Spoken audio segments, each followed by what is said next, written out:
Meus irmãos e minhas irmãs, escolhidos os diáconos, nós temos agora a narração do martírio de um deles. Hoje, precisamente, do juízo a que é submetido. Levado ao Sinédrio, o tribunal que julgou Jesus, Estevão é caluniado.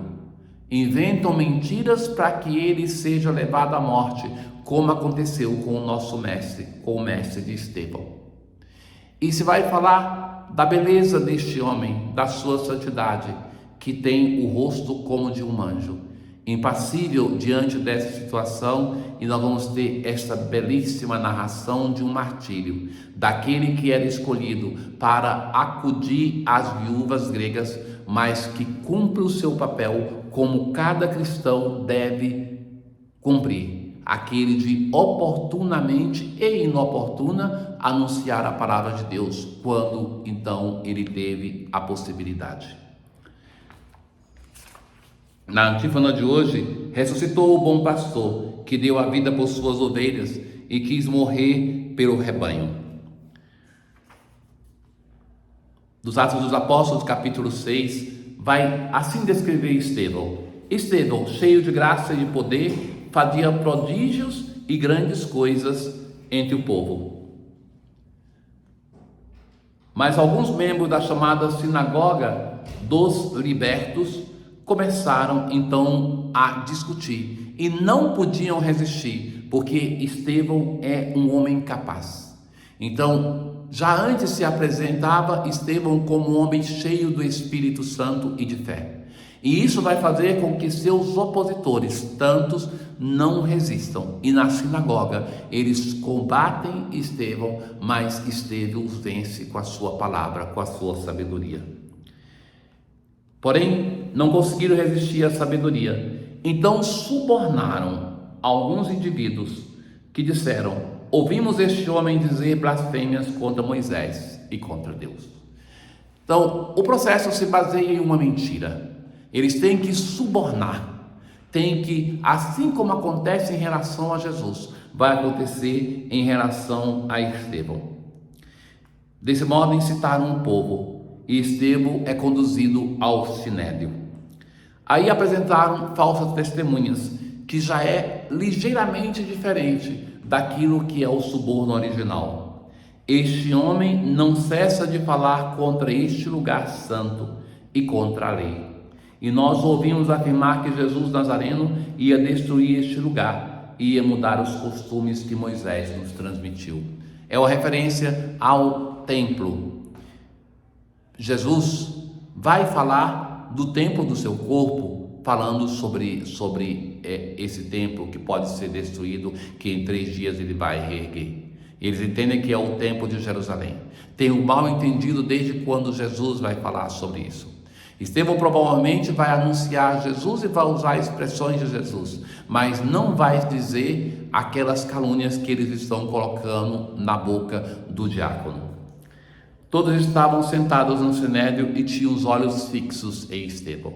Se tinham os olhos fixos em Estevão, era sinal que não era indiferente aquilo que eles estão vendo. E por isso chama a atenção este personagem. E vai se dizer assim que o seu rosto era como de um anjo. O rosto como de um anjo, o que quer dizer isso? Que era sereno, que diante das acusações, sabendo-se injustiçado, ele não se rebela, não se revolta, como Jesus, como um cordeiro manso levado ao matadouro. Ao mesmo tempo, transparece nesse rosto a beleza de Deus, a iluminação que nós encontramos no rosto de personagens que são orantes, como Moisés, como Jesus Cristo, como São Francisco, que nas suas biografias são escritos com esse rosto iluminado. Com o salmo mais longo da Bíblia, nós rezamos hoje 6 versículos, que vai falar do apoio que o perseguido tem na palavra de Deus.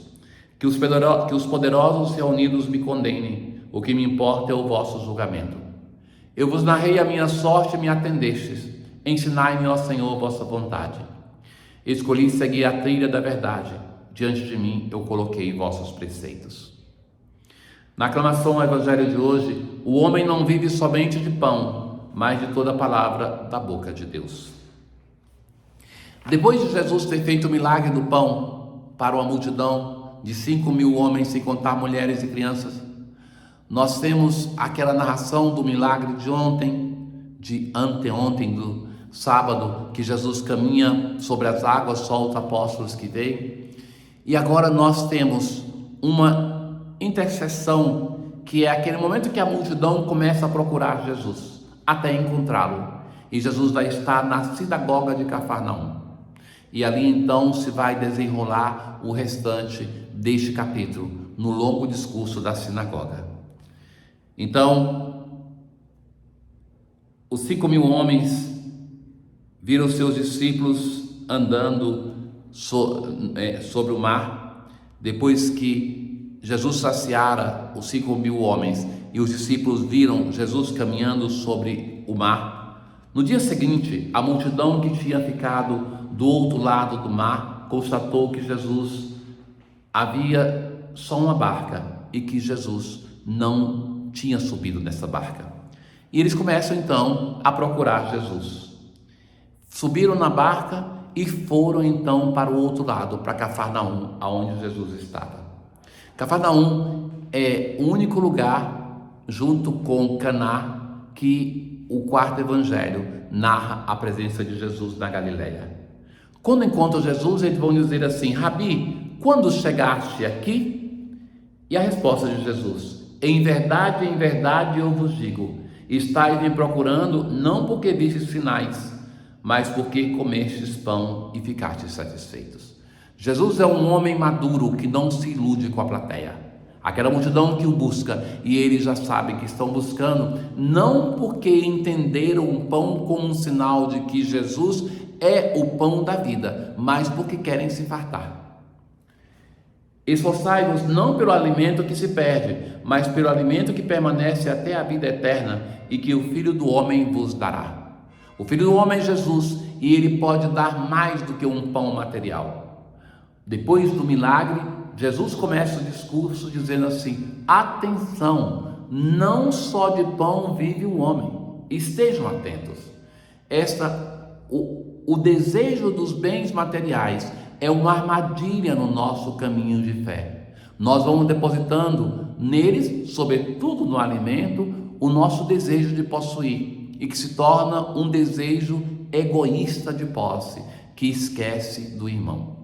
A primeira advertência que Jesus está fazendo depois do milagre, no início desse discurso, é de repensar a nossa relação com o alimento material.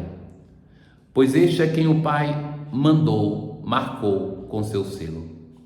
Então perguntaram: que devemos fazer para realizar as obras de Deus? Que devemos fazer para que nós tenhamos uma vida condizente com aquilo que Deus quer? Jesus respondeu: a obra de Deus é que acrediteis naquele que Ele enviou. Então, o primeiro desafio que Jesus coloca para essa multidão é ter fé nele, no Filho de Deus, para que assim nós cheguemos ao Pai. Eles estão buscando o pão material, querem mais pão, querem se fartar, e Jesus vai dizer: não basta esta busca pelo pão, é preciso crer naquele que Deus enviou, ou seja, nele, no Filho de Deus.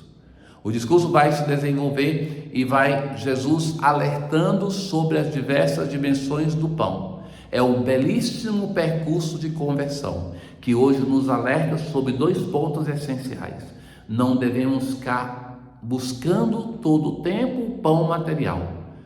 É importante sim, tanto é que Jesus faz o milagre, mas não é tudo na nossa vida, que o essencial é um caminho de fé no Cristo, para que nós assim cheguemos ao Pai.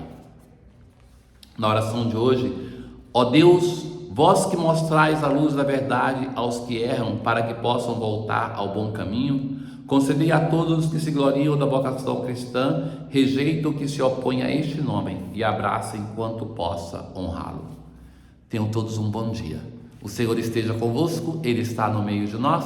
Abençoe-vos o Deus Todo-Poderoso, o Pai, o Filho e o Espírito Santo. Paz.